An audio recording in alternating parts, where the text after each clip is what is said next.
TikTok, everybody's seen it on Instagram, everybody's seen it on YouTube, all the social medias. What is it that inspired you to jump on the awakening of the American people about what's been going on in Palestine, not just for the past couple of years, but for the past 7+ decades? Well, I got to correct everybody there. Everybody thinks I just jumped onto this. I've been supporting Palestine since 2005. 9/11 had so many red flags for me that it made me study Israel, and it led me to Israel being behind 9/11. With the dancing Israelis, why would a Muslim need a passport for a domestic flight? How does a passport survive and the plane was incinerated? A lot of things were not making sense to me. Why was their insurance taken out a week before 6 weeks prior to 9/11, and why the designers owned the building, you know, a couple of years prior to 9/11 as well. So much stuff led me to Israel and led me to study in Palestine in 2005. I decided that I'm siding with Palestine and that Israel is committing a genocide. Well, back then it wasn't so much a genocide. It was still a genocide. It just wasn't, you know, as bad as it was as 7th. Yeah, I mean, you've had for decades where you had the first, basically the first genocide where they had ethnically cleansed, hundreds of thousands of Palestinians out of their homes. Many Palestinians from that era still have the keys to their homes that they wear around their neck, hoping that one day they'll be able to go home. But, I have one of those there's a keys. do you? I met a Palestinian sister that came here with her son for he was an amputee, and they gave me a house in Ramallah for all the hard work that I've done. That this truck is not the first car that I've wrapped Palestine. I've had a Honda that I painted Palestine, and I have followers on Instagram and TikTok that have known me back in 2020 when I drove that Honda to and from, where I was going every day. Yeah, people know that I've been supporting for a long time. And I know about Yeah, the and that's what Nakbar and then the 2002, was it 2002 or 2003? I think it was 2003. So they've been committing a genocide for a long time. It's just now everybody sees it. yeah. I mean, it's streamed in HD to everybody's phones, which is something which has been different because in the past they were able to clean it up and control the narrative with mainstream media, which is something they're still trying to do, but it's so much more difficult for them to control the media because of the fact that we have the internet and everybody has a smartphone, and no matter what they try to do, like Google tried to take away Upscrolled yesterday. They tried to shut it down because it was created by a Palestinian and there's no restrictions on people being able to share videos and images of what's happening. So they tried to take it down, but then there was just such a huge backlash of millions of people, canceling their Google subscriptions, etc., that they had to put it back up. So it's much more difficult for them to hide the truth today, and that's why I think things, initiatives like you're doing with the truck and the Honda before that, and raising this awareness is so important that we get the message out there, because if we don't, then it just continues to happen. And I see it in my comment sections. You get the Israeli Zionist trolls in there, and they'll try and, well, it's only 0.0007% of their population. That's not a genocide, blah, blah, blah. Well, we know that that's not true. The I mean, best the video estimates showed right that now is over 200,000. Yeah. and the And so, videos show and it all. here's, I've been saying this for a long time, that is, yes, they are committing a genocide, but at the same time, the Israeli society is sick. They don't want all the Palestinians dead because then they won't have anybody to abuse anymore, right? It's like the abusive spouse doesn't want to divorce his wife and let her go because then he now has no victim to play with all the time. And it's kind of Exactly. like this mentality of the Israeli society that they want to kill them all, but at the same time, they don't want them all dead. They want to make sure that they have just enough left so that they can continue to rape, pillage, murder, all that type of stuff that they're doing. Yes, yes. So tell us a little bit about the truck because that's really what has kind of sparked a lot of views on Instagram, particularly, but all the social medias.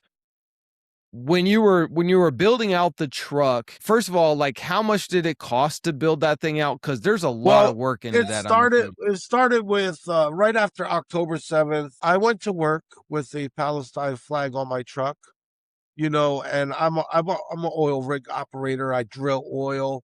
I made $92 an hour, and I went to work with a flag on my truck. And I went as my normal day. I got up in the crane, and I was getting ready to start drilling. I'm warming the drill up. Well, my boss calls me down, and he's like, what's going on with this flag? Are you okay? And I'm like, yeah, I'm fine. We were allowed to be open about Palestine at the time. I was like, oh, well, I support the Palestinian people. I believe Israel's, committing a genocide. And at this time I was working for ExxonMobil, and he's like, well, I'm Israeli. I said, oh, well, then you were over there colonizing the Palestinian people, and you are committing a genocide, and you are raping women and killing children. And he said, you know what, you're fired. So I took my life savings, and I spent about maybe, the first wrap cost me about maybe about 8,000. And then it got vandalized, and I spent another 10,000 on the new wrap that I have now. And then some of the wrap was done for free. And I mean, I don't know how many times I've had to fix the hood and redo the tailgate. But the kafia part was done by a good friend of mine in California, and he did a great job on it. And then the kafia part's about 2 years old now. But the bottom half of my doors have had to be redone twice. The hoods had to be redone 4 times. The tailgate's been redone 4 times. And after they fired me, it was my mission. I didn't know what to do with my life. I lost my kids during COVID, both of my kids. And 3 years prior to that, my wife committed suicide because she was a bad alcoholic. And I told her I'm not going to stay in a relationship with an alcoholic. So I left her, took the kids with me, and she committed suicide off of drinking. So I had a rough, and I didn't know what to do with myself. I was used to making money. I buried myself in my work, and so since they fired me, I took my life savings and I wrapped this truck, and I didn't know what to do. And Allah told me, go out here and teach people about what's going on in Palestine. So for the first 2 years, nobody knew who drove this truck. Not one soul. I mean, there were people that followed me and knew who I was and saw the journey of the truck and how it became what it really is now. But that was only a handful of people, and a lot of people, and some people thought I was doing this for clout. So I just basically hid myself and spent my own money, which was like $46,000 total. My life savings, just to bring awareness for Palestine and tell the people what's really going on over there. I mean, I was out showing people videos that you cannot even post on the internet, that people were sending me straight from Gaza on WhatsApp. I was out showing people that they needed to watch Al Jazeera, and talking to people about Al Jazeera. I mean, if anybody's going to make a difference in this movement, and if they're going to listen to anybody, they're going to listen to white people, because they're not listening to anybody else, you know. And what Israel hates the most, and one of the reasons why they've been trying to get my truck for a long time, and they've been trying to get me for a long time. They've attempted my life 4 times, in 4 different states. It's come to the point where I've had to wear a vest when I go out and protest. You know, they, I'm white, but I'm not the white they want me to be. And I refuse to be the white they want me to be, because I'm my own man and I believe in freedom. And that's what I grew up on. In America, we went to school, we pledge allegiance to the flag. It's supposed to be the land of the free, the home of the braves, and everybody's supposed to be free.